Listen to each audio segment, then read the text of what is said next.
Confirmation about the audio, please. If the audio is working clear, please let me know. There appears to be some echo.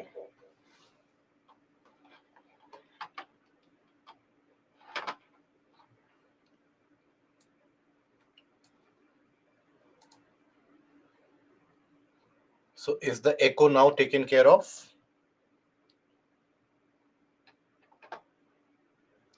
Right? I hope now there is no such resounding and echo which is coming. Okay. So hello, a very warm good evening to all of you and welcome to Byju's Exam Prep IAS. Welcome to today's webinar where we shall be discussing the topics which have appeared from the portion of environment and ecology which hold relevance either from your prelims perspective or for the mains perspective. But because today's webinar, we are going to have this on a Tuesday as per the trend. For each of the topics, we are going to discuss an MCQ, a multiple choice question, basically of the prelims type, just to give you an idea that what kind of questions can be framed from here, which will be asked in the prelims examination. So here, before initiating the discussion for the topics, a minor announcement. Many of you still are not appearing for the prelims test series. So this is a kind of a humble suggestion to all of you and advice to all of you that regardless of the marks that you are scoring, please don't get bothered by it. Do appear for these prelims test series. Historically, we have had a very resounding success in terms of the types of questions and also the topics and the questions themselves getting repeated in the prelims examination from the test series. So this is going to overall provide a polish, a sheen to your preparation, which will ideally prepare you to the level best when it comes to the prelims examination. So do appear for the test series. Do take a look at the analysis, the questions of the prelims test series, so that you get an overall better idea of your preparation and you can then take a strategy call, which areas to stress upon and which areas to focus upon. Having said that, now we come to the topic that we are going to hold a discussion for today. So today in total, we are going to discuss around 7 different topics, starting with Project Tiger, after an article which has been published in the explained section of the Hindu. So that particular portion of Project Tiger, where we basically talk about the man-animal conflict, which is putting the tiger population at risk and the problems of our policies created thereby. That is something that we are going to discuss. Then National Clean Air Program, the detailed report has been furnished about the progress made by different areas of the country. Now, still, amongst the 20 most polluted regions of the country, 18 of those lies in the Indo-Gangetic Plains. That is something that we are going to discuss. Then the Global Risk Report, which is furnished by World Economic Forum, presented at the WEF, the World Economic Forum Summit at Davos, which is happening as of now. So there on the sidelines, the Global Risk Report has been released.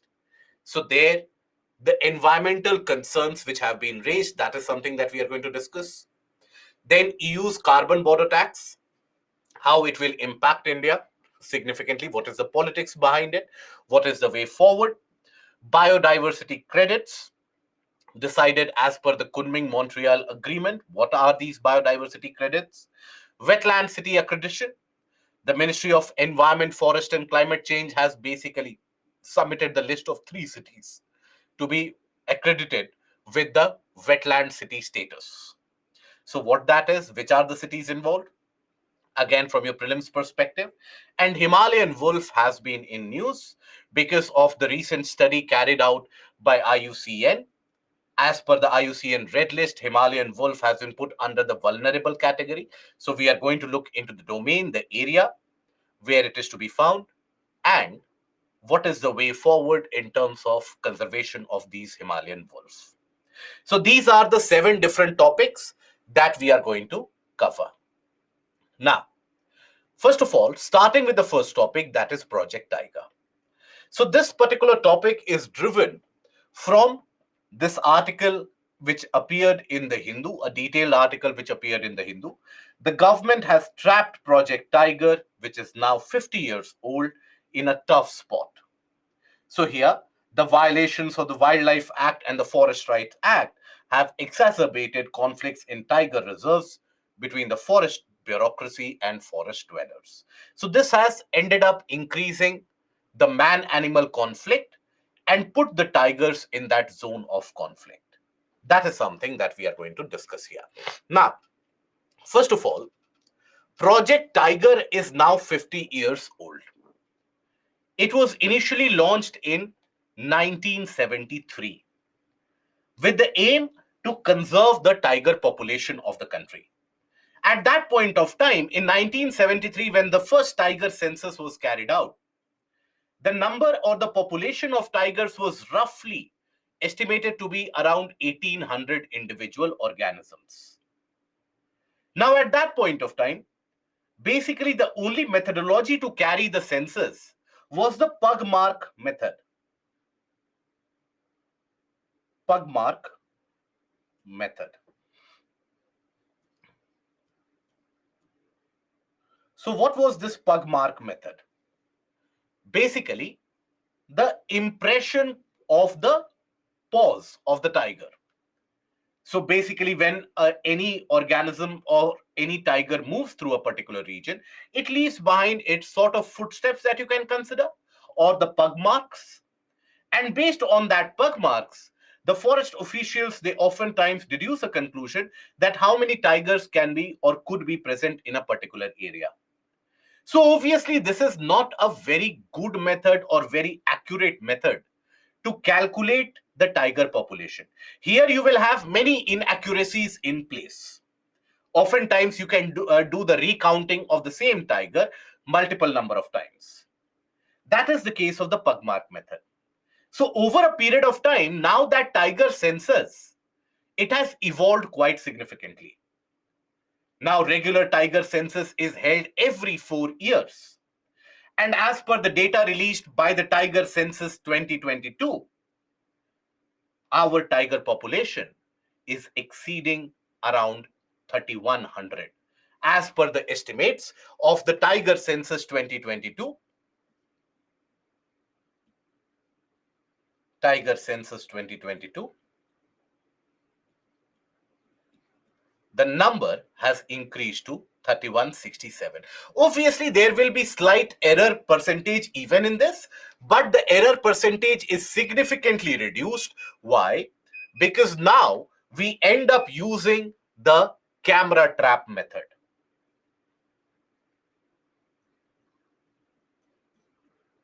Camera trap method is used, which is much more accurate. Pug mark method was inaccurate.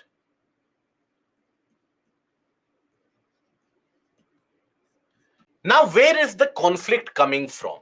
What is this talk about a conflict between the tigers and the forest dwellers? Why should there be a conflict? So it all started from the 1972 Stockholm Conference. I hope you recall the very famous 1972 Stockholm Conference.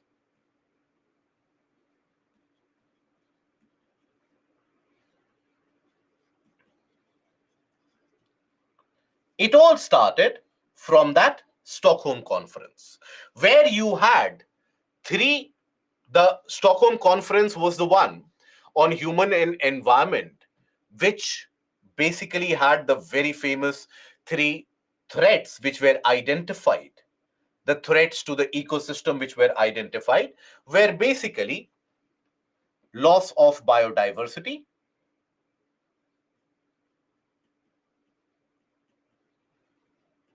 climate change,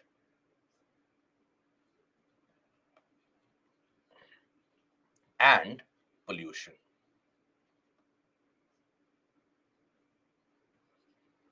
So from this time onwards, various different governments which participated in that Stockholm Conference, they brought in their own national legislations in order to curb that loss of biodiversity, control that loss of biodiversity. It was under this aegis that India also passed the Wildlife Protection Act of 1972, the very famous Wildlife Protection Act of 1972 was passed. Even Project Tiger gains its legitimacy from this. And you can think about it that Project Tiger can now be thought to be about a success because more than 70% of the tiger population across the world is to be found in India itself. More than 70% of the global tiger population is in India. And annual population growth is estimated to be a healthy 6%. Okay. That basic annual population growth is also a very healthy figure there, 6%. So here, where did that conflict arise from? So let us understand. So as per the provisions of the Wildlife Act, Wildlife Protection Act,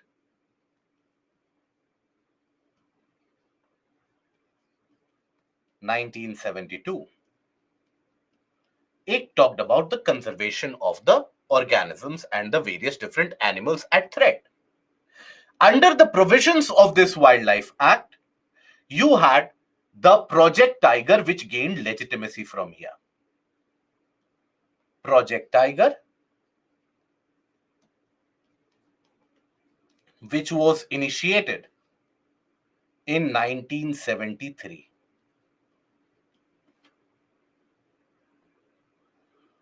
Okay. Now here, the concept of that Project Tiger was very simple. That in areas which we are going to declare as the tiger reserves, we should have a core area which would be undisturbed, which is very important for the survivability of the tiger population. And around that core region, we shall have a buffer zone. Buffer zone would be where you would have some amount of human activities by the forest dwellers, etc., which would be allowed. So this would be the core zone, which would also be declared as critical tiger habitats.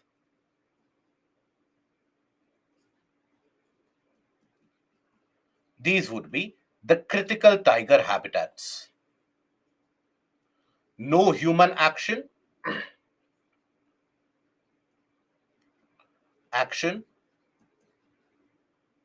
or rather than that, no human activities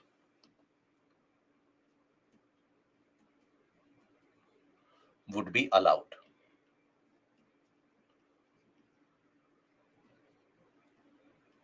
So the forest dwellers in particular, who have been living in the forests of the country for ages, centuries and millennia, these forest dwellers suddenly they found themselves and their region which they call home to be declared as no interference zone or regions of no entry, because those were the regions declared as the critical tiger habitats. Then around these regions of critical habitats would exist the buffer zones. Buffer zones, where some human activities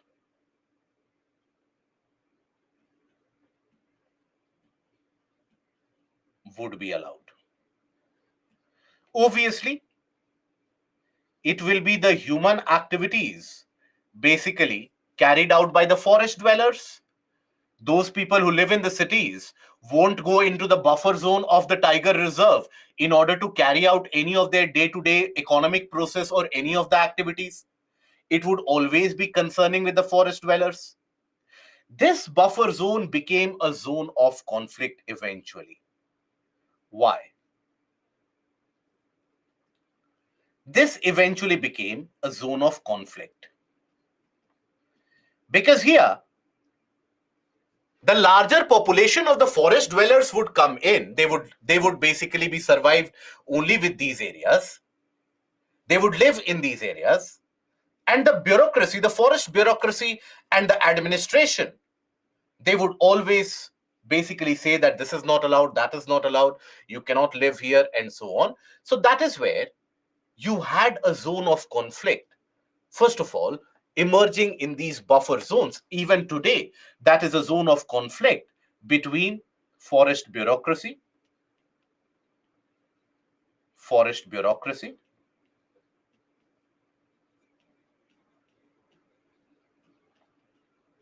and forest dwellers. I'm sure you would have seen the very popular movie Kantara, which became a cult movie in across the country. So there also that conflict between the bureaucracy, the forest administration, and the forest dwellers is represented, right? So something of a similar standard and something of a similar level, where the forest dwellers, when they carry out their traditional cultural activities, that is not permitted. So obviously, they are not happy. They are not at all happy with that development. Now, as this was happening, Project Tiger was expanding. More and more tiger reserves were being declared. More and more tiger reserves were being declared as the protected areas. Much more money of the central government was being spent. Now, around the time of 2004, 2005, media headlines, they basically became very prominent about the Sariska Tiger Reserve. I hope we are aware about the Sariska Tiger Reserve. Where is it situated?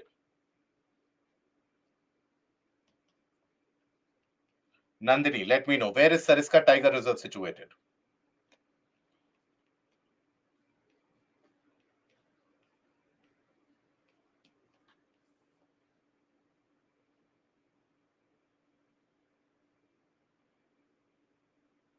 It is situated in Rajasthan. So that is why kindly concentrate on the topic at hand. You might have endless type of things in your mind. Please understand, for all of you asking all the random questions, remember why you are here, to clear the civil services examination. So for this brief moment of the webinar, you have the mail ID. All the other queries you can send to the mail. But when you are attending the webinar, at this point of time, kindly pay attention to the topics covered in the webinar. Okay. I hope you still have that same goal to clear the civil services exam. So here, this Sariska Tiger Reserve in Rajasthan, that was significantly in news. Why?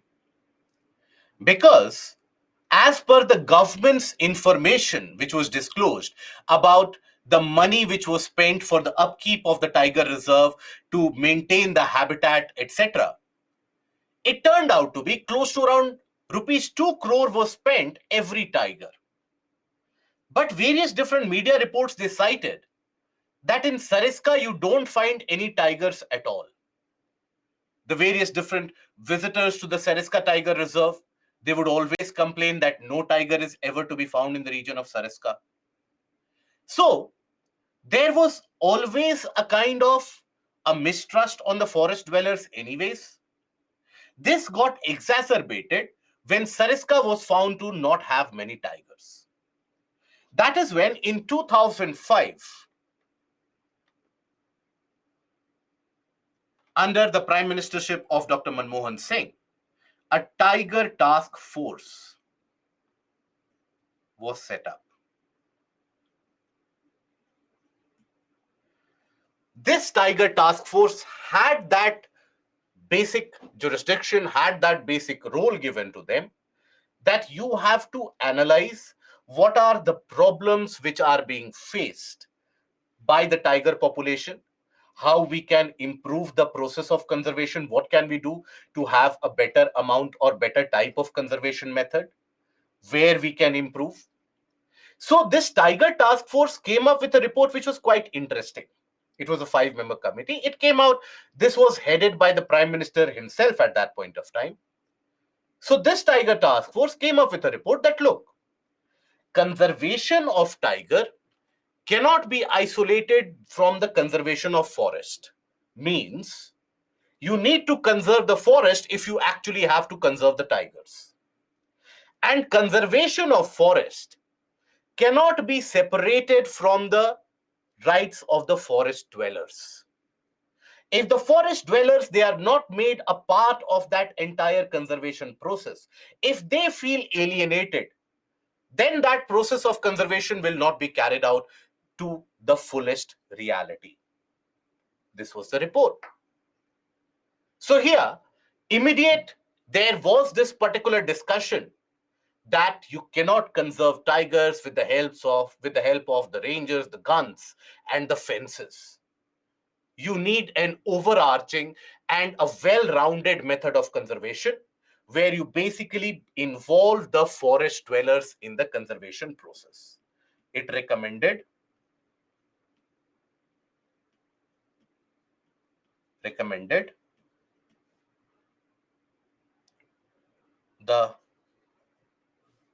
that the forest dwellers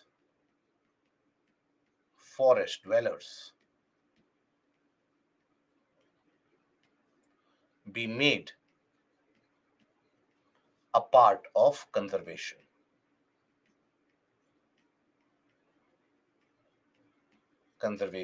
process.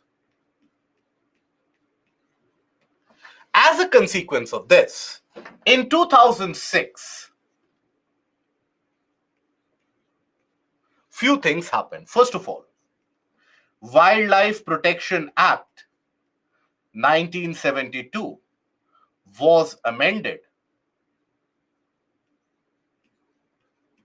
to form National Tiger Conservation Authority. Tiger Conservation Authority. That is NTCA.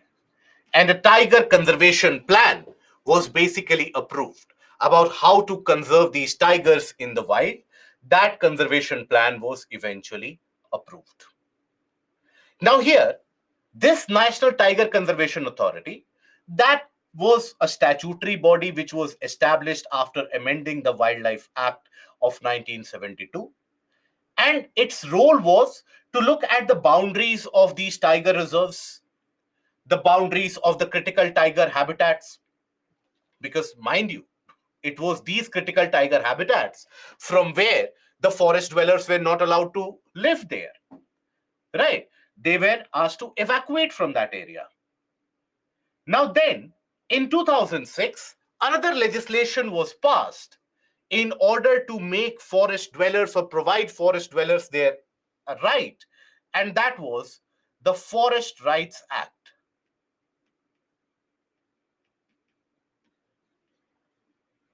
Act 2006. This was basically to give the forest dwellers some amount of rights about their own land, how to behave in those or how to live in those areas. And coexistence has been a part of their life cycle for a long period of time.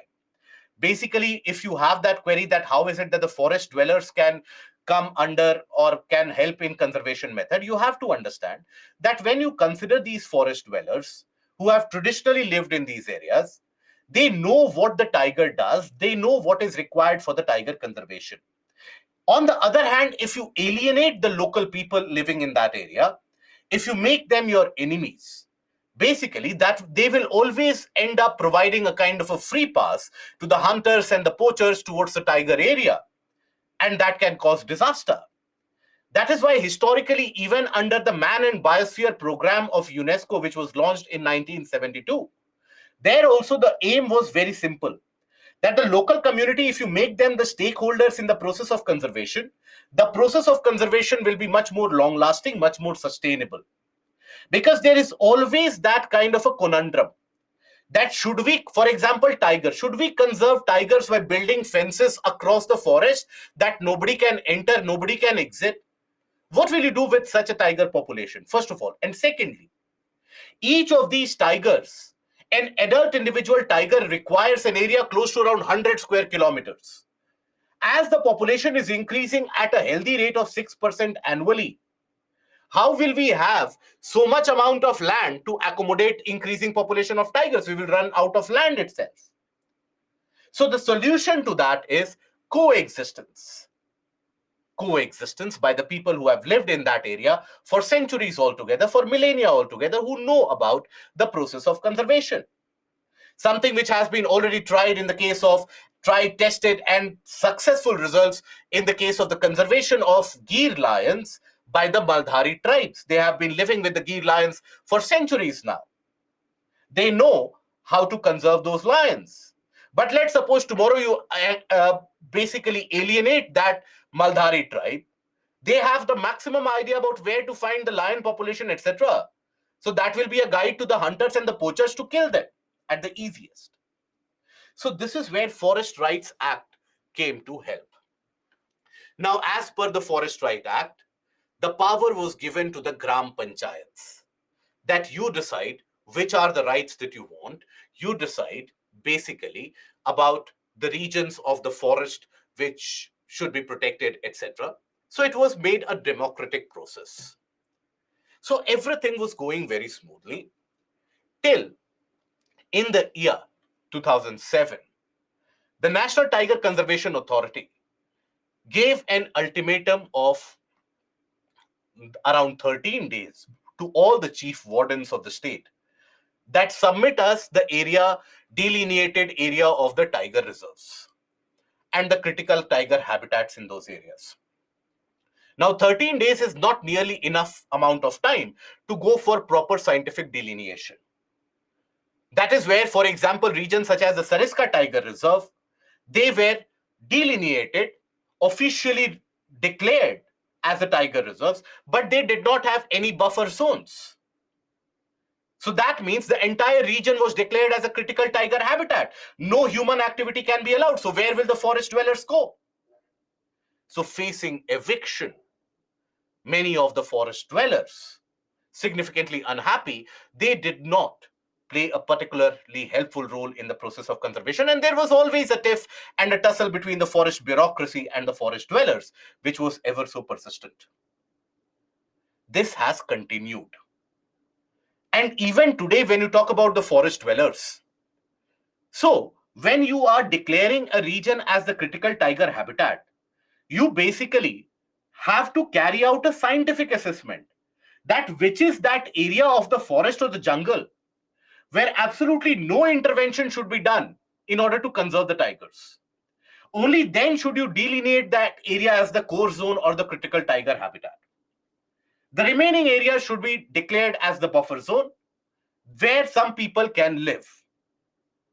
But then, when you have around 13 days given to you to delineate that area, there will be multiple mistakes caused. This was taken up to the doorsteps of the Supreme Court, where the Supreme Court also came down very heavily on the ministry. And Supreme Court said that you have to declare the region, a region as a buffer zone for the forest dwellers. So now, that is the background. So now when we come to today's scenario, here, both the forest dwellers as well as the tiger population, they face the same conundrum. For example, when we talk about the tiger population, what is the problem that they are facing? The first problem that they are facing is shrinking land area. Shrinking land area with increasing population.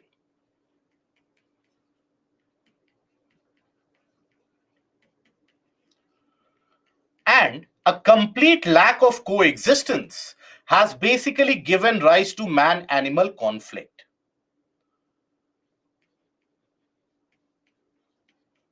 Lack of coexistence. Existence has given rise to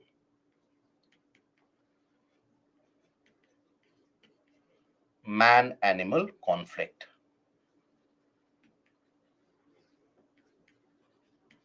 Even though hunting and poaching incidents, they have drastically and dramatically come down, but in certain areas that event still is carried on. So going ahead, this Project Tiger faces a real conundrum.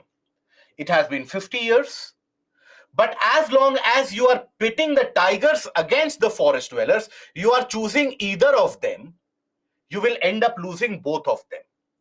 That is the problem in front of the administration. So what should be done moving ahead? First of all, objective delineation of the critical tiger habitat area should be done based upon scientific analysis. Based upon scientific analysis. Secondly, minimizing the man-animal conflict, declare a certain buffer zone. Okay, if you don't declare a region as a buffer zone, then what will happen immediately beyond the core zone? If you have the full-fledged habitations, always that man-animal conflict will happen. Prevent that fragmentation of the habitat which is happening for the tiger population, and allow and promote coexistence with the aim of making the local forest dwellers as your biggest emissaries, as your biggest campaigners in chief when it comes to forest conservation, conservation of the wildlife also. Nowhere will you find that the local population is, or the forest dwellers, they are after killing a tiger or any particular thing like that. No. So that is basically where the conundrum lies and what is the way forward. So in this particular topic, what have we seen? We have seen the chronological advancement from Project Tiger, from when it was launched to the entire chronology of the issues faced by the tiger population and the actual confrontation between the forest dwellers and the tiger population, where they are made to choose between one of them, and the problems thereby and what can be done going ahead. Now, let us take a look at the question. Critical CTH is the critical tiger habitat. This is critical tiger habitat or the core zone. This is the core zone of the tiger reserve. Now, I hope you are also aware about the news story that recently Project Tiger and Project Elephant have been merged for operational purposes in order to have better conservation of the entire ecosystem. NTCA comes under the Wildlife Protection Act as per the amendment of Wildlife Protection Act 2006. Okay. How will buffer zones reduce conflict? Because in buffer zone also, you basically see when you delineate an area that this is the critical tiger habitat. Let's suppose this is the area that you have denoted that this is the critical tiger habitat, and you declare this region as the buffer zone. In buffer zone, you won't allow any and every habitations to come in. Only the forest dwellers and the regional settlers will live there, so the population will be less. The main man-animal conflict will happen when the tiger ventures here. Converse to that, what is the present scenario? This is declared as the critical tiger habitat, and this is where all the settlement lies. Full human population in many of the areas. So as the tiger will step out, immediately there will be that man-animal conflict. Okay? Right? Now, let us take a look at the question. Consider the following statements about Project Tiger. So, take a look at the options and which of the above statements is or are incorrect.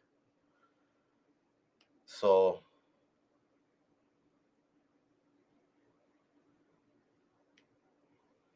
$30 is what I will give you.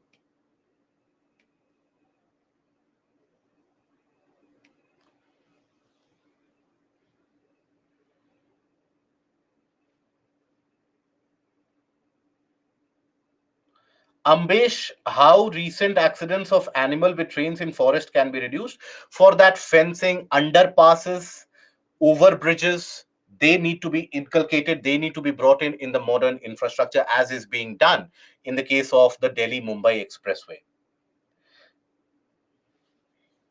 If forest dwellers is prohibited from their area, then it is possible to increase internal security? No.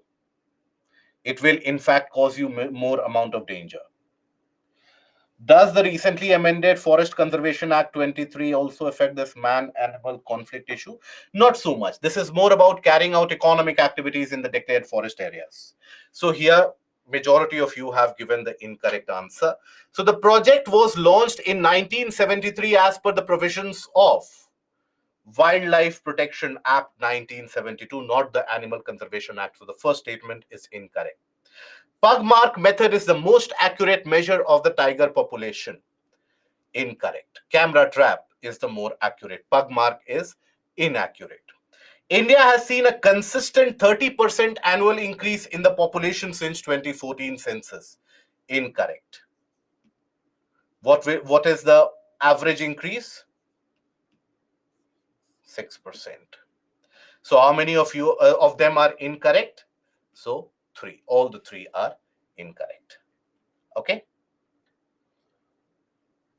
Now, moving ahead to the next topic. National Clean Air Program. Now, during the winter months, pollution is one of the mainstays and the main topics, one of the main areas of concern across the entirety of the country. India, particularly the northern part of the country, experiences the wrath of pollution quite significantly. It is a different matter altogether that recently even the city of Mumbai, for example, has been experiencing worsening air quality, particularly due to the impact of the large scale of construction activities which are being carried out in that metropolitan area. So when we talk about the National Clean Air Program, why that is in news? That is because in 49 cities, now just to give you a brief background, National Clean Air Program was launched in 2019 by the Ministry of Environment, Forest and Climate Change. It was one of the first legislative measures brought by the government in order to have a targeted reduction in the pollution levels across the entirety of the country. National Ambient Air Quality Standards, where you have various different gases which are measured. Now that National Ambient Air Quality Standard, its requirement as per the Air Act 1981, whichever cities they are unable to reduce the pollution load as per them, so they are referred to as the non-attainment cities.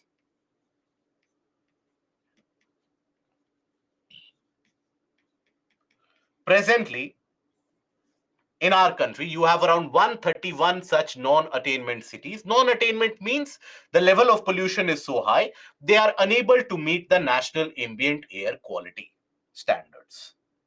Okay.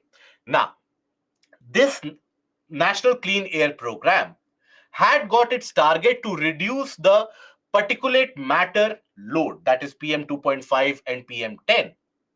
That particulate matter load in the air had to be reduced by around 40% by the year 2024.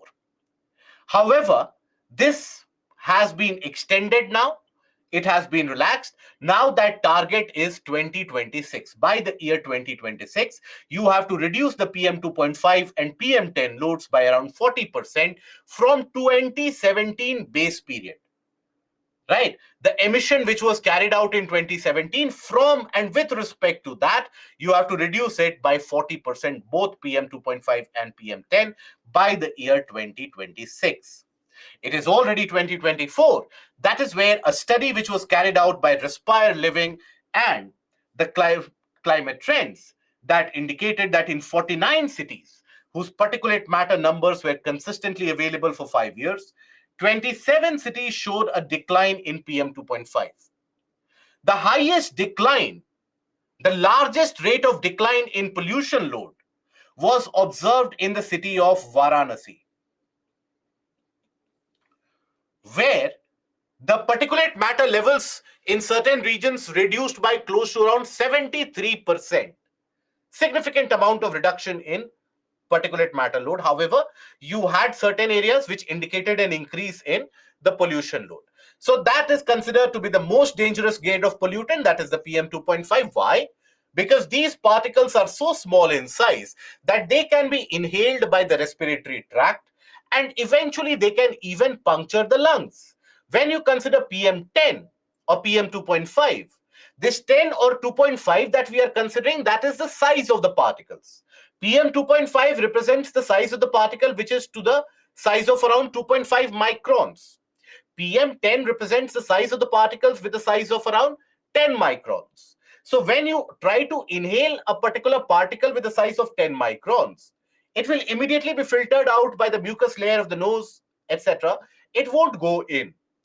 But that small PM2.5, that is undetected and it goes inside our respiratory tract, punctures the lungs, causes various different respiratory illnesses.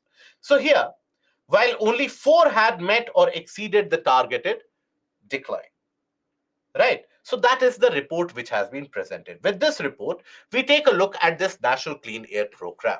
So it is one of the first targeted programs launched by the government to clean the ambient air, launched by the Ministry of Environment, Forest and Climate Change in 2019. Here, it seeks to reduce the level of PM2.5 and PM10 in the air with 2017 as the base year. Okay?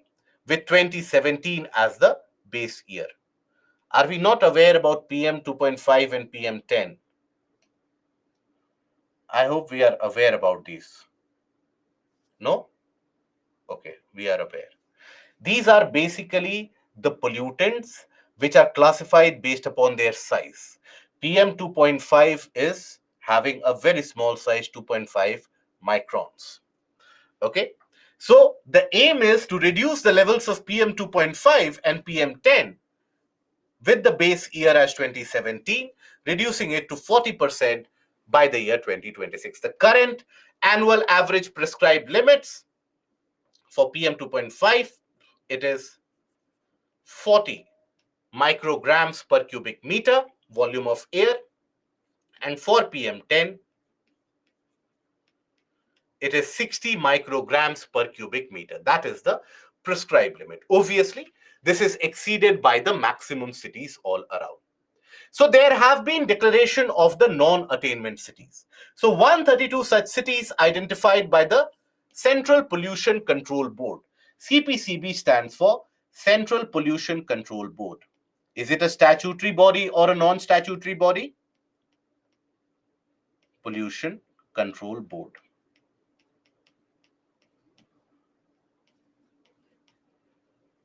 This is a statutory body. It is formed as per which particular act? Are we aware of this? At least those who have attended the environment session, you should be able to say, very good. It has been formed as per the Water Act, 1974. So CPCB is the overarching organization to cater to the problems of pollution, monitoring and setting the limits of emission standards across the country. Now here, non-attainment cities, these are those particular cities who are unable to fulfill the National Ambient Air Quality Standard targets. Now, what are these National Ambient Air Quality Standard targets? These are the targets notified by the CPCB as per the Air Act 1981. And National Ambient Air Quality Standard, it tracks certain gases and the level of pollution. So which are the gases? This is relevant for your prelims. List of pollutants which are tracked under NAAQS. This is relevant for your prelims. So PM10, PM2.5, SO2, NO2, carbon monoxide, ammonia, ozone, lead, benzene, benzopyrene, arsenic, and nickel. These are the pollutants which are basically tracked. Okay. Now, the cities were required to quantify their improvements that they have indicated in the air quality standards from the year 2020 and 2021, which required 15% or more reduction in the PM10 concentration and concurrent increase in clean air days. That around the year you should have at least 200 days, which should be the air should be within the prescribed limit and it should be clean. Anything less will be considered low, and funding under the National Clean Air Program, that would also be curtailed. So what is the present situation? Now, the present situation tells you that significant amount of pollution is observed in the region of the Indo-Gangetic Plains. When you talk about the Indo-Gangetic Plains, here, 18 of the 20 most polluted cities of the country out of 20 most polluted cities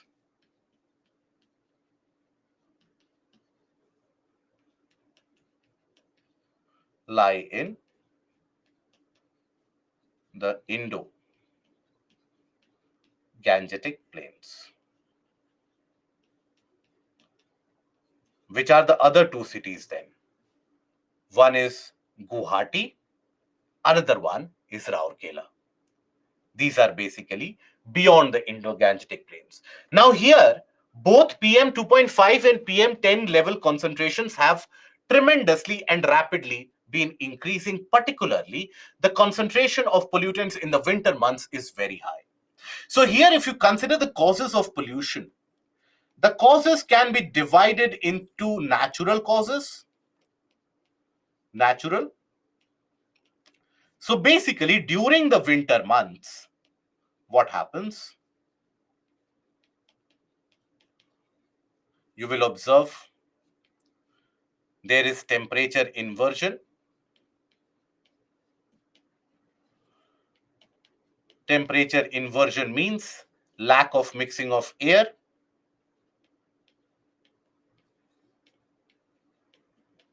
Mixing of air. So that basically means pollutants stay in the same region for a longer time. Stay in the same area.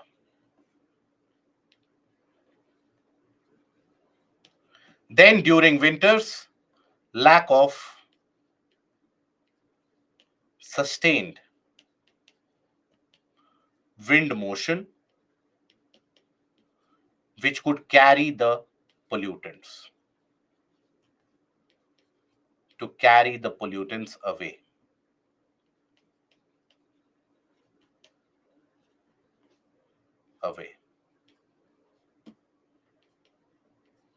These are the natural causes. Then you have the anthropogenic causes also. Anthropogenic causes, vehicular emission, then industries, then burning of biomass, then construction activities,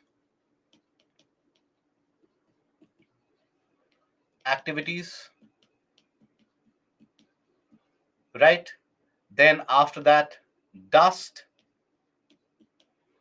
All these, they are the leading causes for the pollution in these Indo-Gangetic plains. That is why the problem of pollution is still very persistent. And here, some of the cities, they also indicate inaccurate readings. Why? Because these air quality monitors, they have not been installed uniformly across major cities. You have these air quality monitors, many of the times they are installed in those areas where the industries are not there, so that they will give you a clean recording. That is also happening in many parts of the country. This is the reason why, even though certain areas they appear to look clean, or at least on the data pointer they will appear to look clean, but in reality they are very, very polluted, because there is some issue with where you are installing these monitors. So first of all, there needs to be a transparency in where these monitors are installed. They need to be widespread across the entirety of the city, so that everybody is, whatever they are inhaling, that air is being monitored there. Secondly, there needs to be a graded response action plan, decongestion of the traffic, etc., which needs to be done in order to ensure that these cities are able to reduce their pollution load. Thirdly, the financial incentive that you are providing to the cities, that needs to be publicized. For example, Indore is being given as the cleanest city award for the past few years. That has brought about a kind of a race, a healthy competition between the various different municipalities, whether they can end up having their own cities clean as well or not. That kind of a similar competitive advantage and that competitive behavior needs to be brought about in the case of air pollution also. Okay, so that is the case of these pollution. Now, what is the way forward? So when we talk about way forward, here, first of all, uniform and widespread monitoring,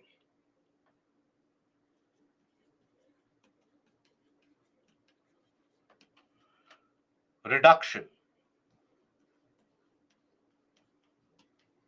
in vehicular load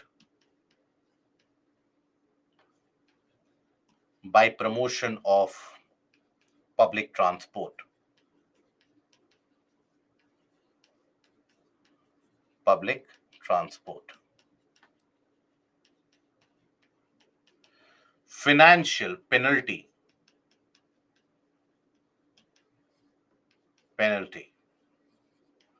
to be imposed on polluting industries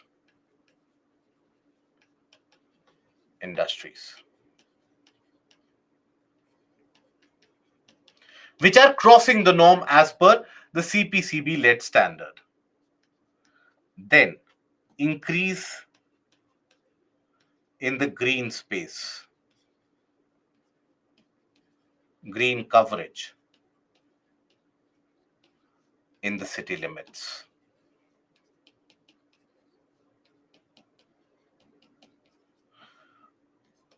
Proper waste disposal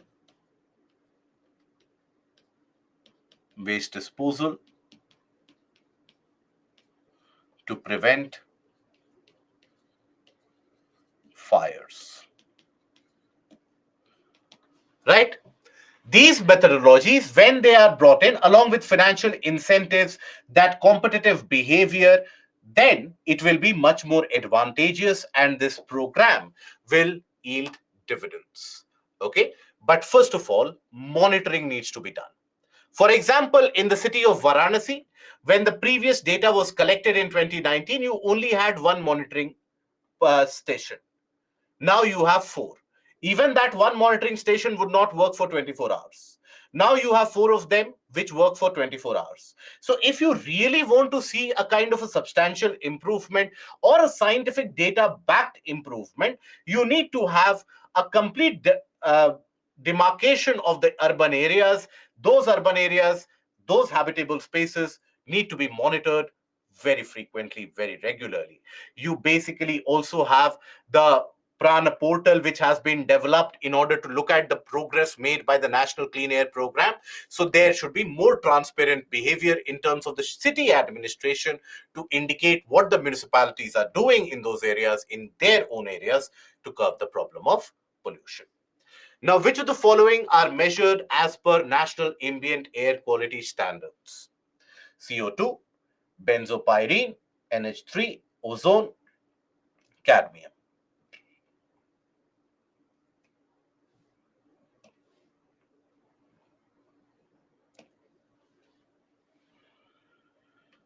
How green cover will reduce pollution? They will take in the excess amount of carbon dioxide, right? They will take in the carbon dioxide equivalent also.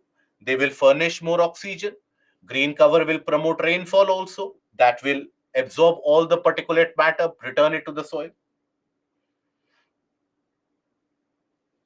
Chituri, the odd even format is very temporary. It is like treating the symptoms and not the main disease itself. So here, majority of you have given the correct answer, thankfully. So benzopyrene, ammonia, and ozone, these are the ones which are tracked as per NAAQS. PM 2.5, PM 10, carbon monoxide, benzopyrene, benzene, arsenic, nickel, these are ozone, these are basically tracked as per NAQS. CO2, cadmium, they are not tracked. Okay.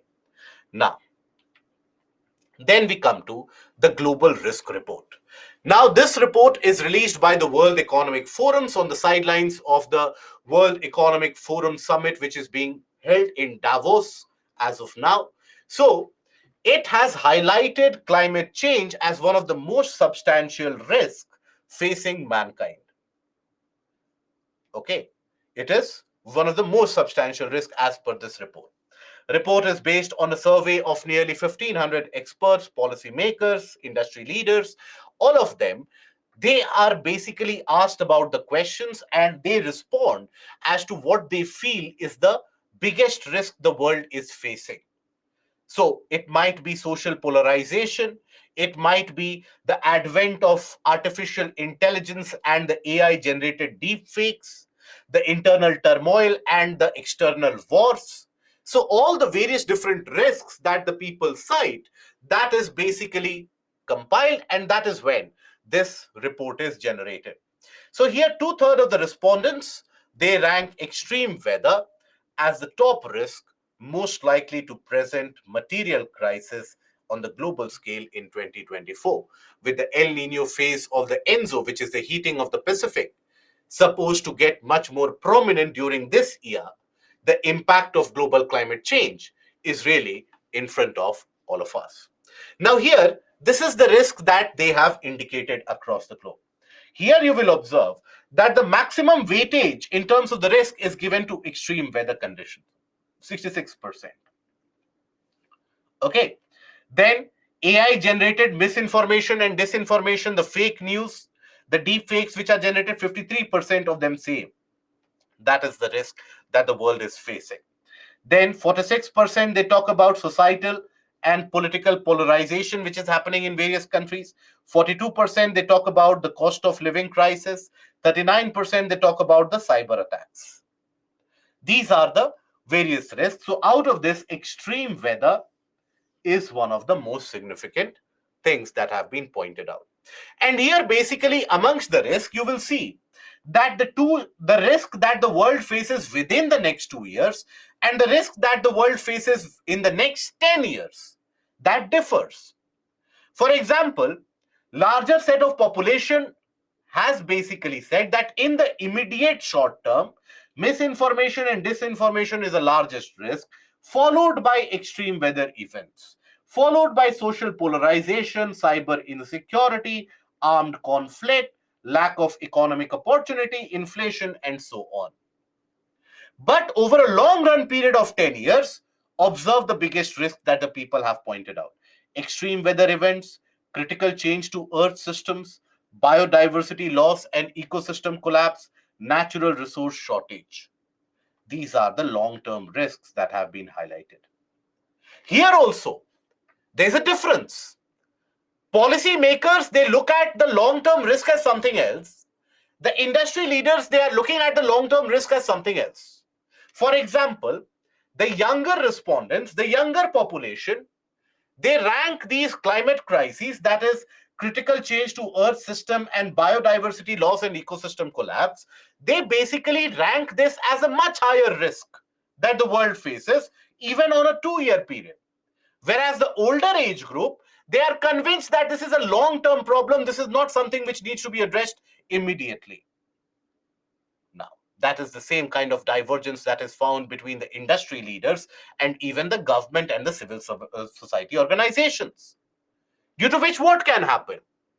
If you have divergence of point of view in terms of what is the immediate risk, obviously the policy measure that you are undertaking, that will also diverge. For example, let's suppose you and your friend, both of you are analyzing your preparation. One of them tells, or one of them basically says that, okay, fair enough, my problem is with the process of interview. Till that point of time, I'm sure. And you have a problem that my problem is negative marking in the prelim. So both of your preparation will be very divergent, right? So in the case of this particular issue, if the industry leaders and the policymakers, they are not having the same opinion about the risk, obviously the action will also not be coherent. The world has basically agreed, or there is a consensus, that we have to be living in a world which is around 3 degrees Celsius warmer as compared to the pre-industrial era. The target as per the Paris Agreement is what? To reduce the level of warming to around 1.5 degrees Celsius or at max 2 degrees Celsius by 2100 as compared to the pre-industrial era. That is the target of the Paris Agreement.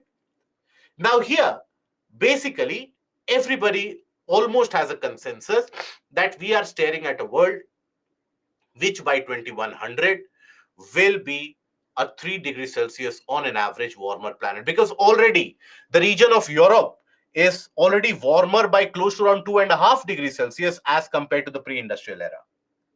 Now, what is the problem with 3 degrees Celsius temperature rise? IPCC report. IPCC, I hope we are aware about IPCC. Intergovernmental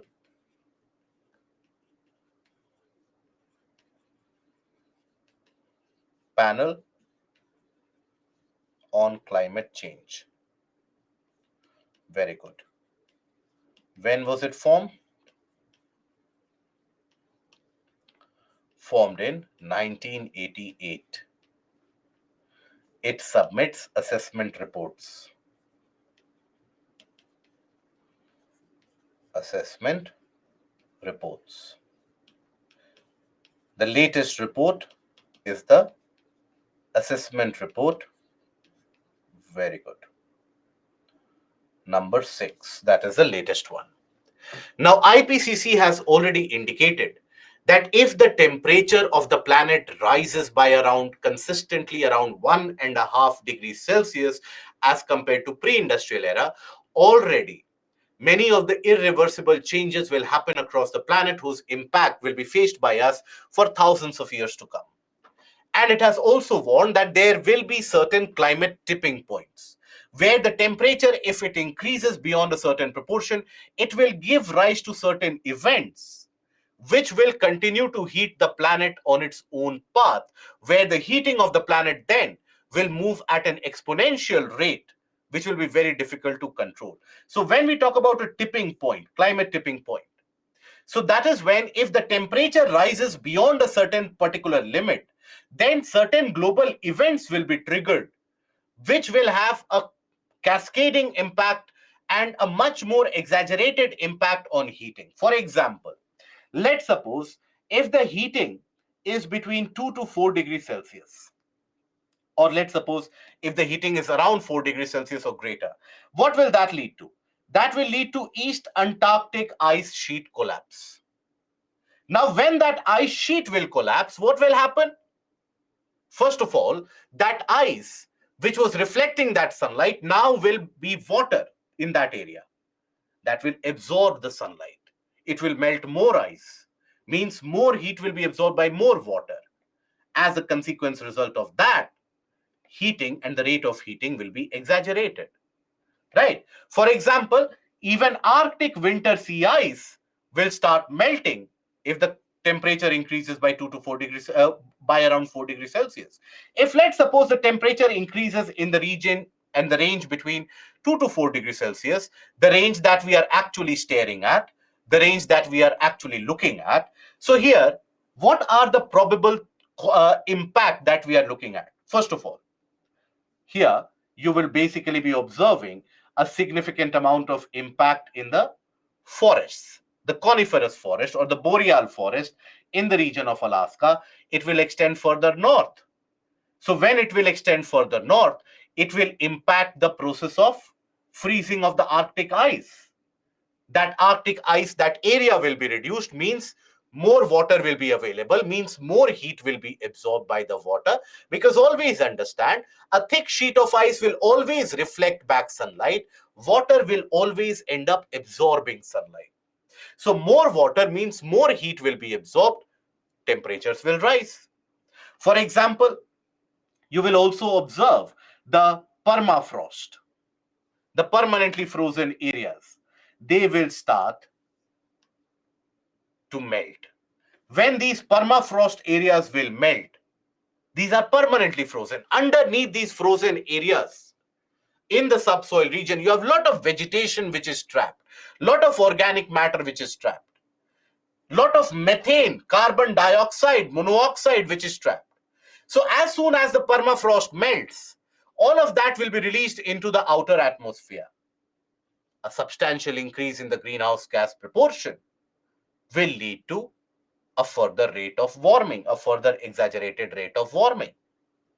So that is what the Global Risk Report has again mentioned, that we are set to kick off many of these tipping points, climate tipping points across the planet, which will bring about an irreversible change. And that irreversible change will alter the climatic patterns, rainfall distribution, more heat waves, more drought like conditions, winters to be colder, the areas receiving rainfall will be different, food security will be hampered. So, this climate change is a major global risk. Okay, so in this article, what is it that we have studied? Who releases that report? What is that report telling us about? Where is it that you have divergence of opinion? Right? What does that divergence of opinion lead to? And what is the world that we are staring at going ahead into the future? Okay, right? So, which of the organization releases the global risk report? This should be easy. Uh, Vrutika, what is Paris target as per pre-industrial era? So basically, as per the Paris Agreement, the world has to endeavor to limit the level of warming to 2 degrees Celsius as compared to the pre-industrial era. Pre-industrial era means ever since the Industrial Revolution, because from the time of Industrial Revolution, the amount of pollutant in the atmosphere, the greenhouse gases has increased, which has led to an increased amount of warming. Okay. Yes, Prem, that is correct. So this is, I hope many of you have given the incorrect answer. I expected majority of you have to give the correct answer. The correct answer is World Economic Forum. No, Saurabh, this is not a report which is released for the first time. This is a report which is generally released on an annual basis. Okay? Now, now we come to the European Union's carbon border tax. This is basically the carbon border adjustment mechanism, which has been brought about by European Union. So what is this particular concept and why is it that India is concerned? This is in discussion for the last year almost. So when we talk about the carbon border adjustment mechanism, just to give you a preview, the European Union contended that while providing context for the CBAM, that it intends to achieve the target of 55% reduction in greenhouse gases emission by 2030 as compared to 1990 level. So what is that CBAM?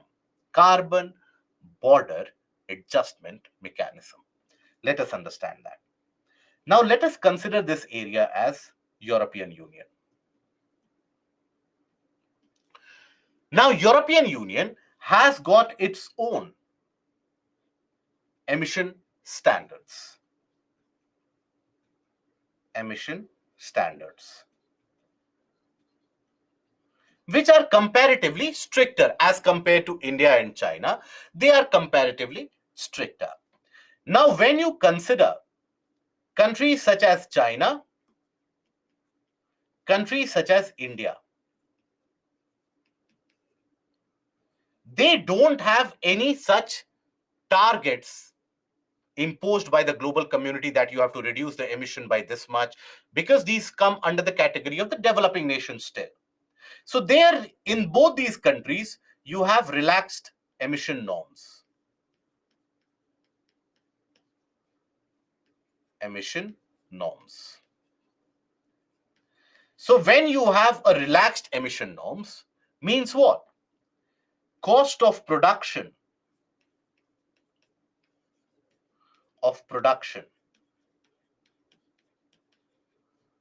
of carbon intensive Carbon intensive means in whose production it takes a lot of emission is going to happen. There is significant amount of carbon dioxide, carbon monoxide, and other greenhouse gases which are going to be supplied to the atmosphere. So cost of production of carbon intensive products like steel,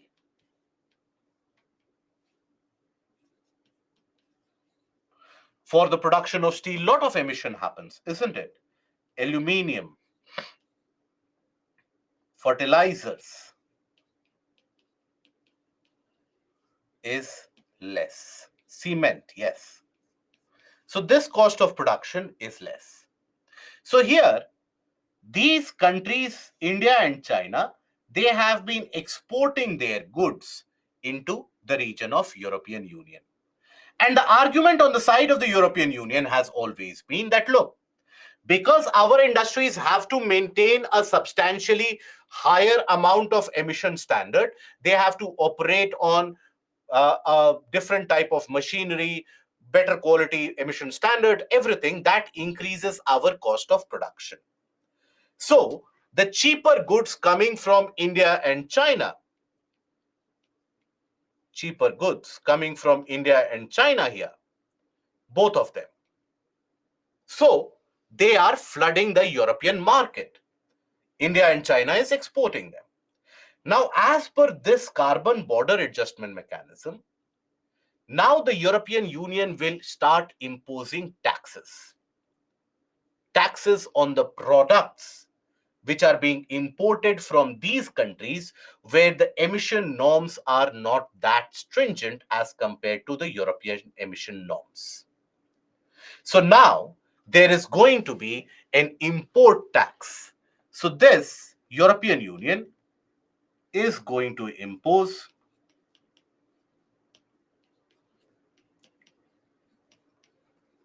an import tax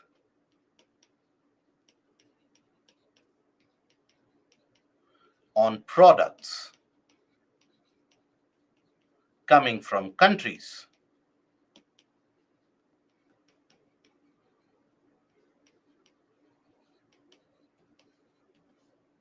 with relaxed norms. Now, while European Union gives out various arguments that why it is doing so, the basic principle behind it is protectionism. It wants to protect its own industry. On one side, European Union cries a foul. Across the globe, it goes to World Trade Organization, various different forums that XYZ country is protectionist. They are not allowing our exports to come in. But here, the prime purpose is to help the European companies and the European industries to function and to produce, and thereby disincentivizing any import happening from countries like Russia, China, India. Russia is one of the countries which is going to be the most impacted. In fact, that was one of the political goals behind that CBAM, that Russia exports oil to Europe and Europe will impose such heavy tax on Russian oil that Russia will be stifled for funds. But that could not happen. So now the European Union is turning its attention elsewhere across the globe. India will also be impacted because iron and steel, fertilizers, these are amongst the major products that India exports to Europe. Fertilizers, not that much. Iron and steel, some portions of aluminium and also cement. That is what India exports to the European market, not fertilizers that much. So if there is going to be an import duty on the Indian goods will become pricier or costly. And then their demand in the local market will always reduce. So our exports will suffer. So the European Union has basically said that, look, we are doing it with a target of 55% reduction in the greenhouse gas emission as compared to the 1990 levels as per the European Green Deal. We are basically doing it to clean the region of Europe. That is their argument. Now, the CBAM is intended to work like EU's emission trading system, which sets a cap on the amount of greenhouse gas emission permitted.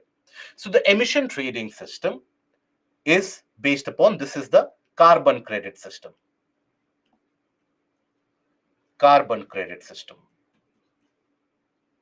where excess emissions are penalized and you get incentive for lesser emission. So this CBAM is going to have a feature very much like that. So when we talk about CBAM, what it does, first of all, to be implemented from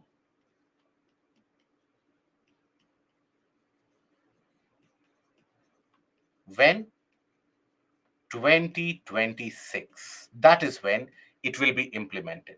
Secondly, if you talk about the CBM, individual industries, let's suppose in industry, they will be given an allowance of emissions. This allowance of emission, under that much allowance, whatever they want to produce, they can produce. Right? Now you have certain industries which are energy intensive. For example, consider iron and steel, cement, all of these are energy intensive. So all of these will consume and release lot of carbon dioxide also. So energy intensive industries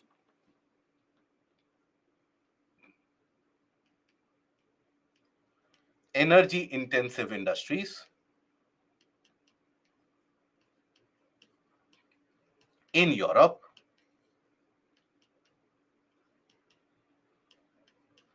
they are given subsidies.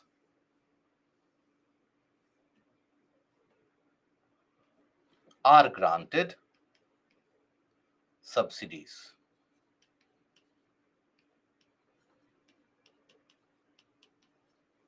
to make up for more allowance.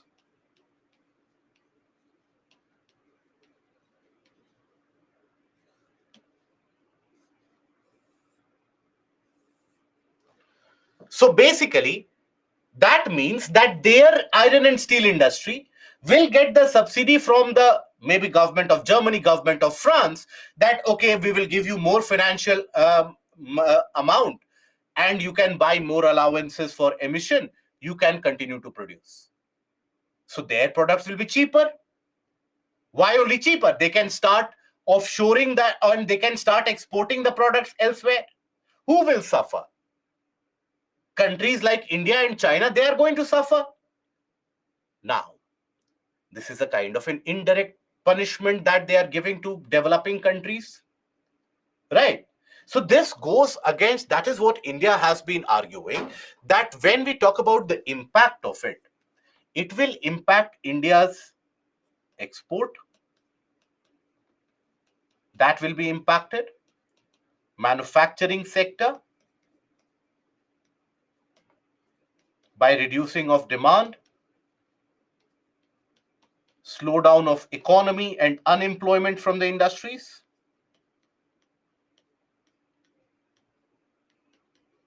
economy, unemployment,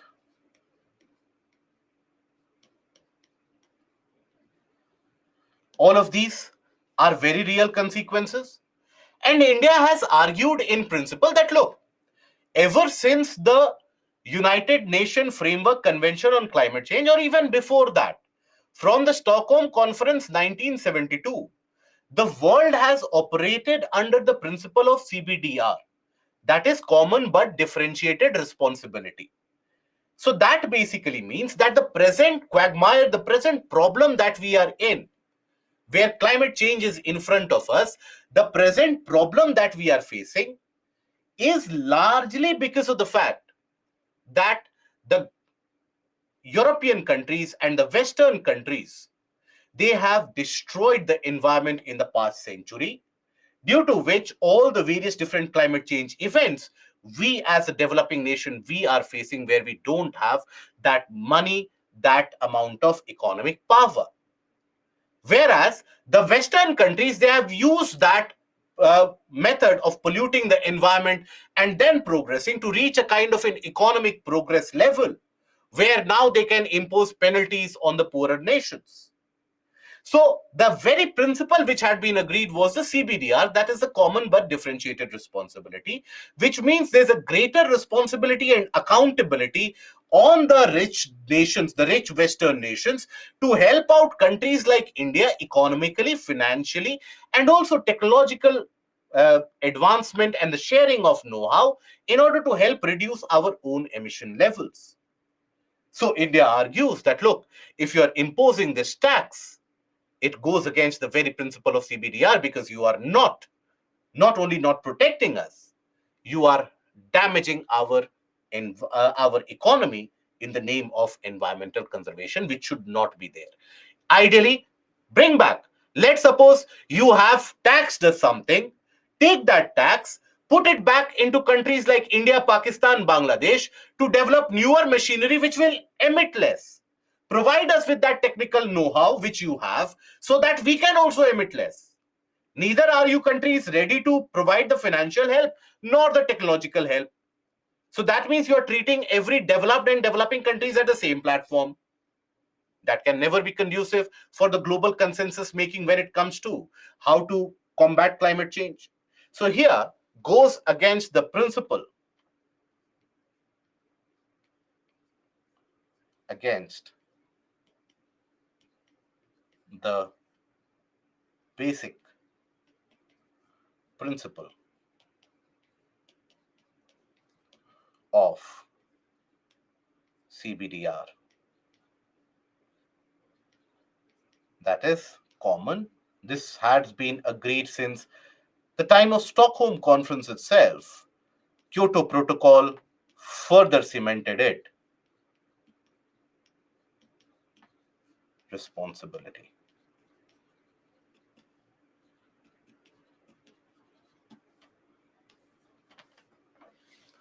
So, what is the way forward for a country like India? So, here, India, first of all, has got limited kind of options here. The European Union, they will always seek to have that protectionism, regardless of how much they preach us to have open borders. They never truly have those kind of open borders. So, what we can do is we have to diversify our exports. Diversify the exports, first of all. Explore newer markets in Africa, in Latin America, etc., where we can export these goods. Secondly, long term technological advancement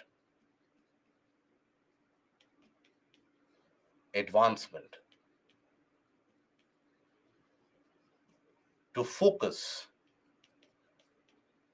on lower emissions. Because eventually, if you consider the per capita emission by India, it is amongst the lowest. But if you consider the overall national emission of the country, it is amongst the top few of the world. So going ahead into the future, we are envisioning a kind of a future where India emits much less. So we need to carry out that technological progress now, right? We need to be a kind of, in a way, you can think about the leaders in these emission standards. Why should we always end up following that kind of a European standard? I understand that there is a requirement of significant amount of fund infusion, etc. That is where the private sector has to play its role in reducing the emission that they are carrying out, so that Indian exports, they continue to maintain their relevance in the European markets, because what Europe does, North America eventually follows.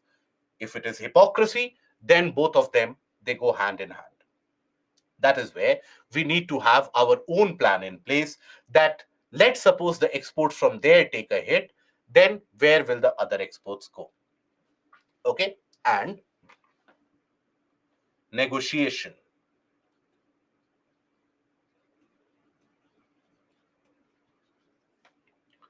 for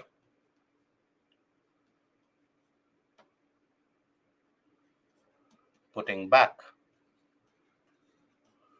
the taxed income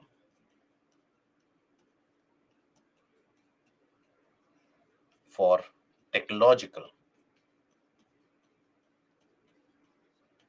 advancement. But this is not likely to come out well. So then counter duties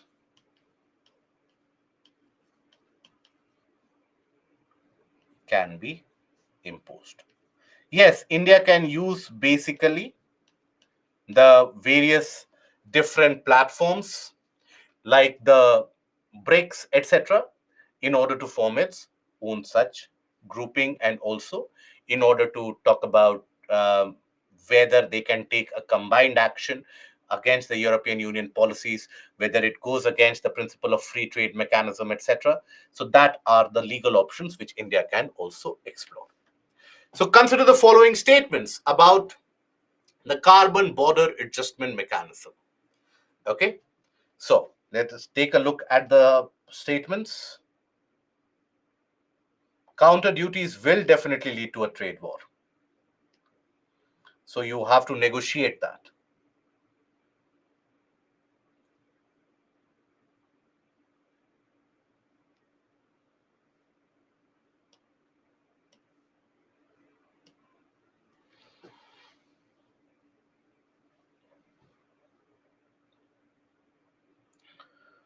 Is trading of carbon receipt within European industries a feature of the CBM? They are bringing it under the same ambit. Yes, they are trying to bring it. As of now, it is not.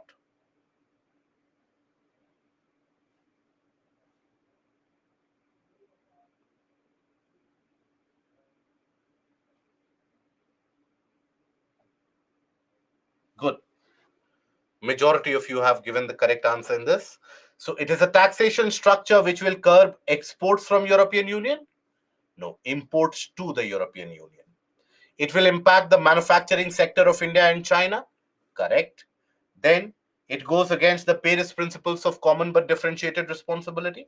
That is also correct. So the correct answer is B. That is 2 and 3 only. Then we come to CBDR is basically the common but differentiated responsibility. That is CBDR. Basically, that means that for the environmental problems that we have, while the whole world is responsible and accountable, and the whole world should take corrective actions, greater responsibility for that climate damage lies on the developed nations of the world, because they have exploited the climate, they have carried out emissions incessantly in the previous century. That has destroyed the ozone hole, that ozone layer, that has destroyed the climate, caused melting, caused pollution in the permafrost. Now they have attained that economic prosperity. So that is why when it comes to combating climate change, those developed nations, they have a greater responsibility in terms of fund allocation to the poorer nations, in terms of technological know-how and the technical knowledge transfer to the poorer nations, so that the poorer nations can advance without emitting so much amount of pollutants into the air. That is your CBDR. Okay.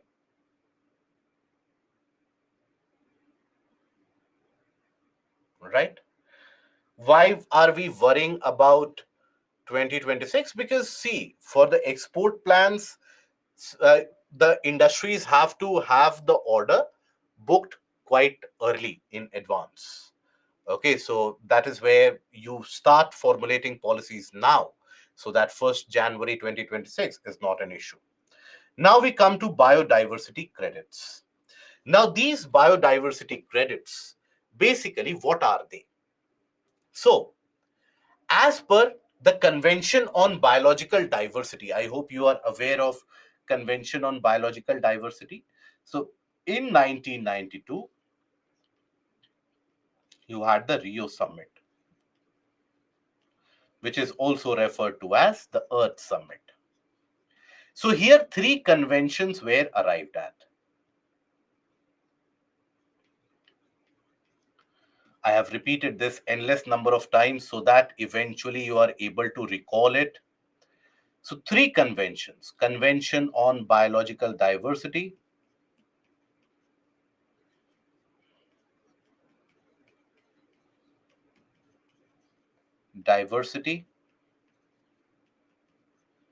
United Nations Framework Convention on Climate Change, and also Convention to Combat Desertification, right? UNCCD.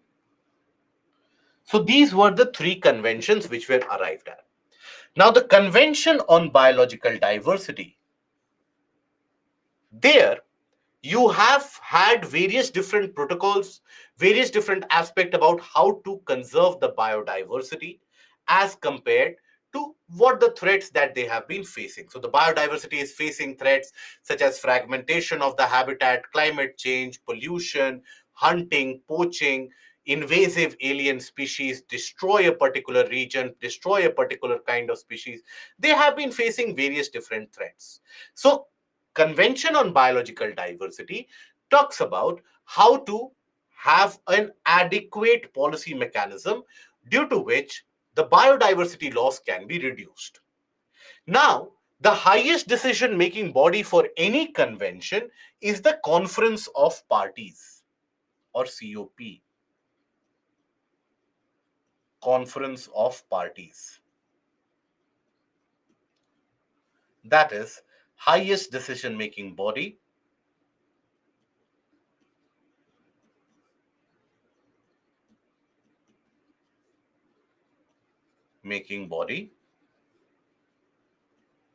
of for any convention.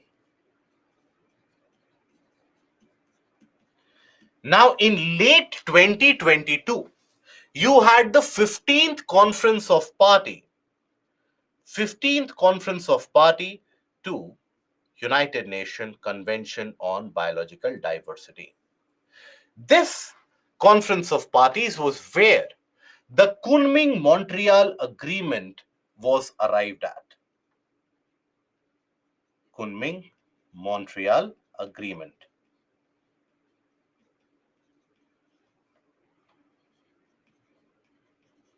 Now, this was arrived at the 15th Conference of Parties to Convention on Biological Diversity. As per this Kunming-Montreal Agreement, there was a global biodiversity framework which was established in order to protect and have a plan up till year 2050 about how to conserve wildlife.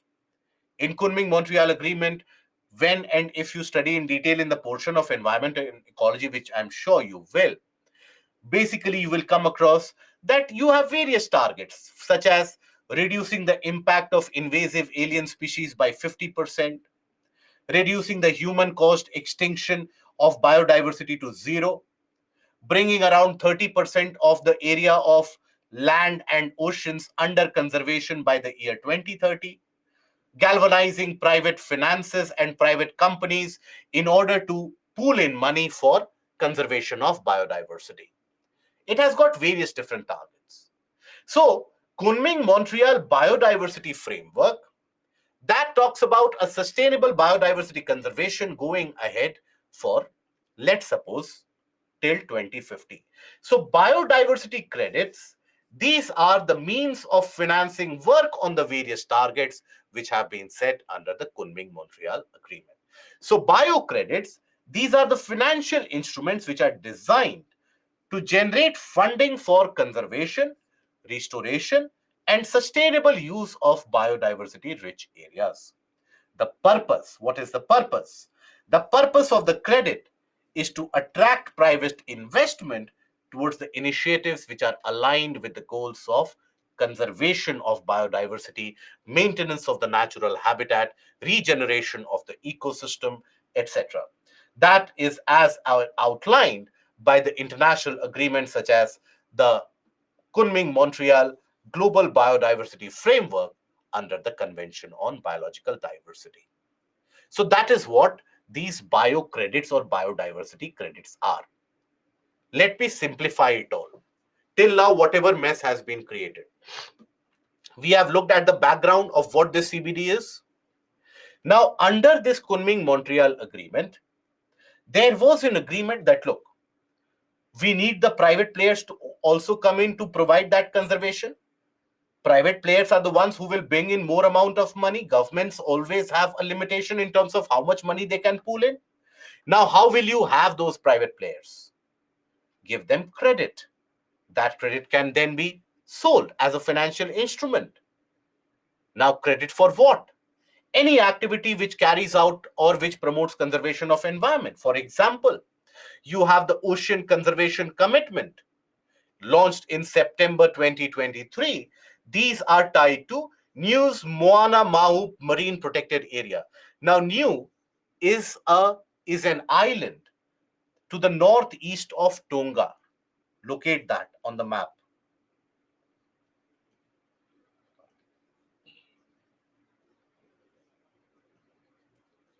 Northeast of Tonga in South Pacific. Locate that on the map. Significantly important for the marine biodiversity, the oceanic biodiversity, coral reefs, etc. So here, these commitments are available for purchase by interested buyers, each representing a commitment to support conservation efforts for almost 20 years. It is priced at $148 per OCC per commitment. These commitments have attracted investments from NGOs like Blue Nature Alliance, Conservation International, and also private donors. What do the private industries have to gain from this? Basically, as per the Kunming-Montreal Agreement, it was also mandated for the first time that the large multinationals or the large producers, they now have to declare officially and publicly about, let's suppose, their production process. What is the damage that it is causing to the environment? What is the real-time impact it is having on the environment?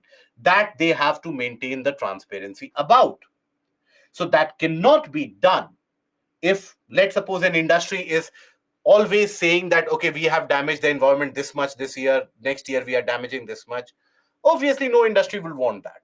They want to plow in some money into biodiversity conservation so they can also say that we are also a part of that conservation effort. And when it comes to the national financing, private players within that nation, they are considered to be an integral part of providing that financing process also. Okay. Now here, as a result of this, there are various challenges. What are the challenges? So you have biodiversity credits, you have carbon credits, you have taxation credits. Each of the countries will have their own different credit mechanism. How do you align them so that the funding actually goes to the required areas? Right? So here, one of the major challenges is divergence of credit mechanism. For example, when we consider India, in India, you have the green credit system where voluntary action is promoted, is encouraged to, let's suppose, bring about afforestation, reforestation programs that don't suit well with the bio credits, right? So here you need, in the way forward, alignment of national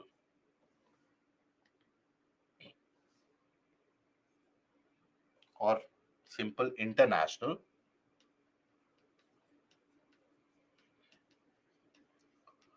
credit system.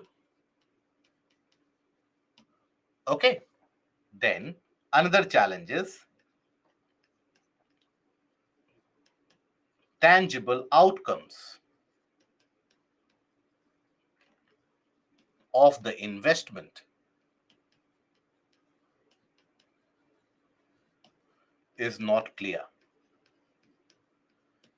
that how will you measure? What is the measurable? That let's suppose a company like Procter and Gamble has invested $2 billion. What is the tangible benefit that Procter and Gamble can show? Right? So those tangibles need to be there. Only then will you be able to give an account for that, where that money is going. Other challenges can be used by companies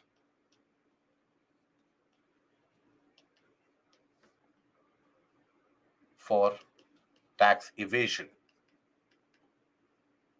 So that is where one needs to be more watchful, and that can be always highlighted in the way forward, that a global monitoring standard needs to be evolved. One needs to be much more watchful, and a global consensus is required upon what should be considered or what would be considered as a biocredit. Okay, there needs to be some tangibles associated. A simple question: the Kunming Montreal Global Biodiversity Framework was arrived at which of the following? I expect all of you to get it correct. Please don't get it incorrect. Cost of, absolutely yes, my dear friend. Absolutely yes. That is where money laundering, tax evasion can be a major challenge.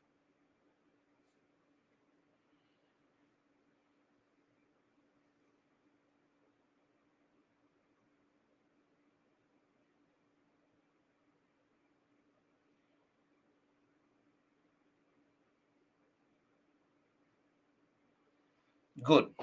Majority of you have given the correct answer, but not all of them. So here, COP 15, Conference of Parties 15 of Convention on Biological Diversity, that is the answer. First challenge is that, see, each and every country, Deepshikha, each and every country will have their own mechanism of giving some credit for some conservation mechanism. Whether will that be counted as a biodiversity credit? No. But will that help in protect biodiversity? Yes. So what will be counted as bio credit? That varies from one country to another. You need a global consensus. Otherwise, every country gives, some countries will give carbon credit, some countries will get taxation credit, some countries will get bio credit. India gives green credits. There is no such similarity in terms of what we are doing. Okay. Now, then, wetland city accreditation. This is only relevant for your prelims. So when we talk about the wetland city accreditation, Ministry of Environment, Forest and Climate Change has recently submitted a list of 3 cities, that is Indore, Bhopal and Udaipur, for wetland city accreditation. This is submitted to the Ramsar Convention. The Ramsar Convention receives these submissions, analyzes them, and then you have these cities being demarcated as the wetland cities. Now, these wetland cities should ideally promote the use of the sustainable wise use principle of the Ramsar Convention, and the protection of wetland should be their key principle moving ahead. Right? So here, the Wetland City Accreditation is a voluntary accreditation system established as per the Ramsar Convention. Ramsar Convention is for the conservation of wetlands.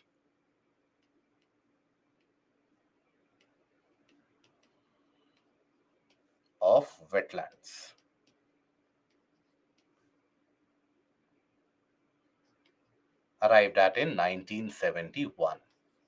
The first Ramsar site was declared where? In which country? First Ramsar site. Very good, Neha. Was declared in Ruchita. Good. Abhilash, correct. Ravi, correct. Tagdis, correct.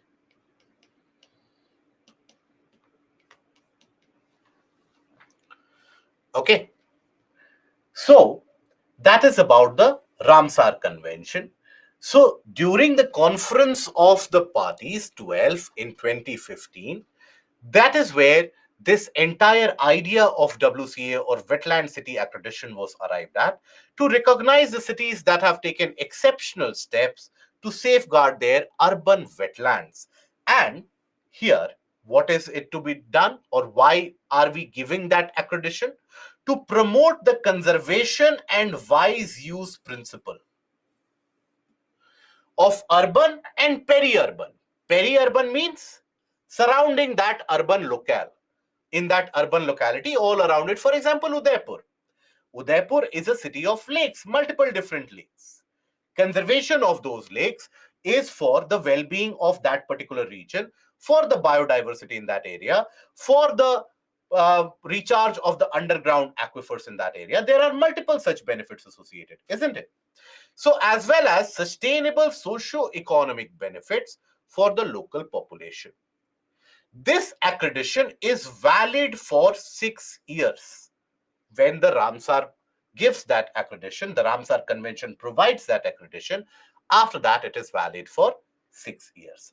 This particular slide is relevant for your prelims. 3 cities have been submitted. The proposal has been submitted by the Ministry of Environment, Forest and Climate Change. The 3 cities, for example, in Indore, one of the cleanest cities in the country now for many years in a row. You have the urban wetlands in the form of Sirpur wetland as well as the Yashwant Sagar. Then Bhoj wetland in Bhopal, and in Udaipur, you have multiple different lakes: Pichola, Fateh Sagar, Rang Sagar, Swarup Sagar, Dudh Talai. Many different urban and peri-urban wetlands are prevalent in the region of Udaipur. So this is to promote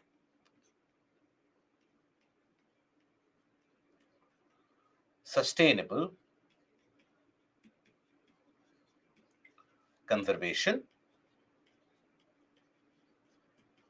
and wise use principle. Wise use is that, again, do not over exploit. Use the wetlands for the resources that it provides you. Do not over exploit. For example, these regions, such as, let's suppose, Indore, when we talk about Udaipur, even Bhopal for that matter, after the maintenance of these lakes, the rejuvenation of these lakes, these are the areas which have witnessed a rise in the number of the migrant bird population. Sarus cranes, for example, they have started coming in larger numbers now. So that is why even for the migratory bird species, these can become sanctuaries. And obviously, that will have its own impact on biodiversity. That will always also promote tourism in the long run. Consider the following statements about wetland city accreditation. The WCA is valid for a time duration of 6 years. Read the statement and let me know the answer here.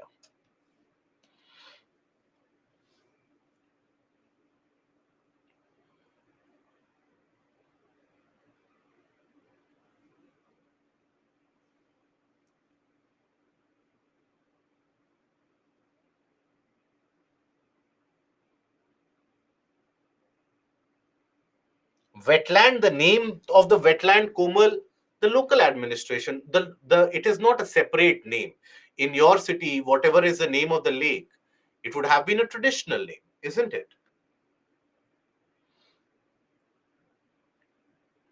Good. Majority of you have given the correct answer.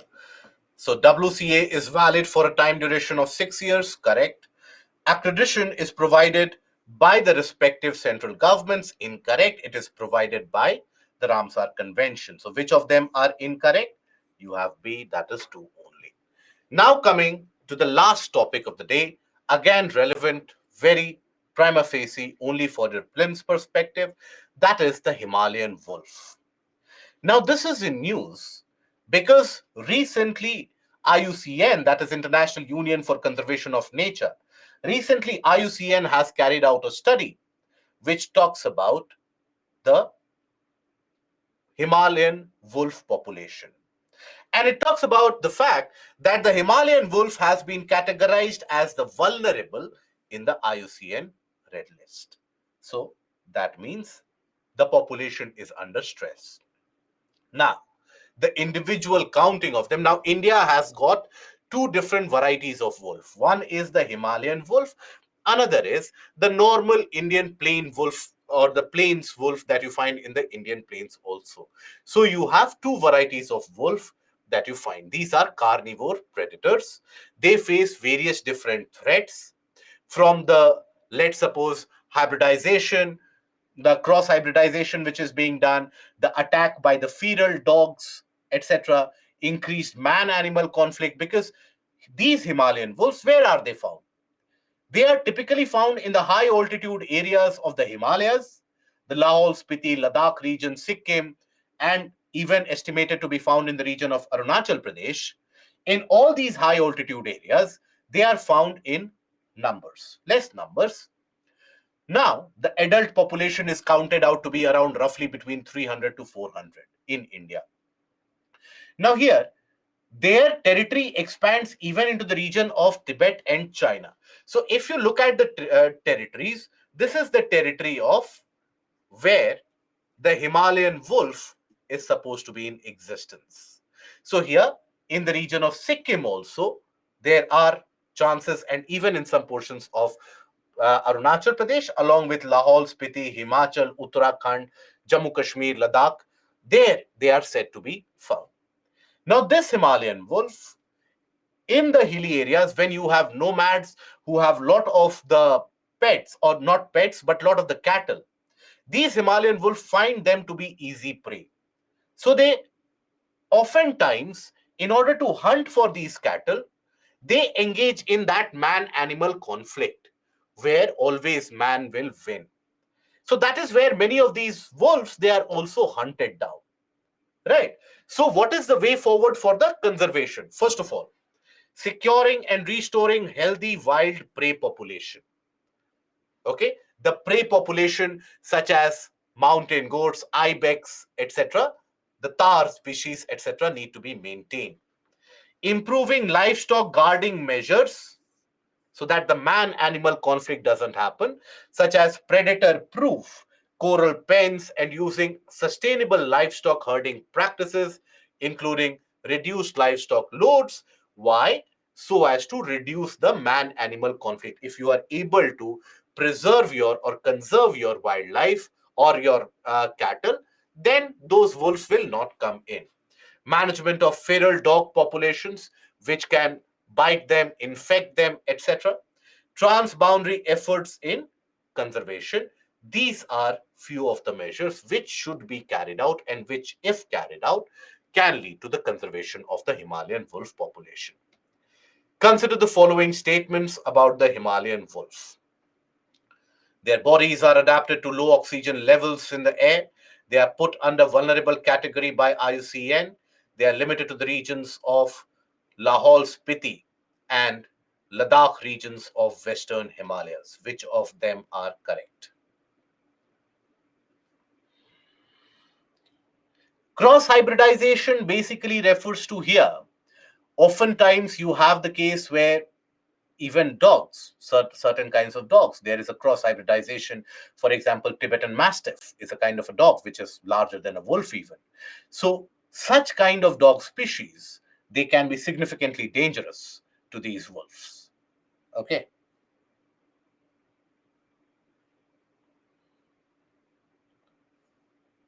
Majority of you are correct here, but significant chunk of you are incorrect also. So their bodies are adapted to low oxygen levels in the air. That is correct. They are put under vulnerable category by IUCN. That is correct. They are limited to the regions of Lahaul, Spiti, and Ladakh regions, to be found in Sikkim, Tibet, and even in areas of China. So which of the above statements are correct? A, 1 and 2 only. Have these wetlands become a part of the Ramsar sites? No, the entire city is to be declared as a wetland city. No, all of them are not, but most of them are. Predator proof pens, basically, pens are those where you keep your cattle or your pets. So that kind of a bamboo kind of a shack that you construct, so that the wolves do not come in and take away the basic cattle, right? So that you don't have that kind of a man animal conflict.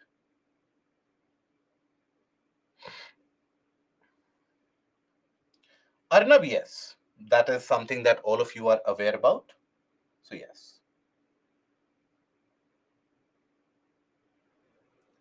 And you will teach environment life class. Depending upon the availability, the schedule will be announced to you. So, here the leaderboard. This is the leaderboard. Well done. So that is where we'll restrict the session here for today. I hope this session has been helpful. Please revise this session in order to improve your understanding and sharpen your focus for the prelims examination. Do appear for the prelims test series as well. Till we meet again. By the way, any of the doubts which still remain unanswered, feel free to write to us at IS Live, or you can mail me as well. It will eventually get resolved. Don't worry about that. Okay? So, till we meet again, do take care of yourself, relax. Good night. Goodbye. Thank you.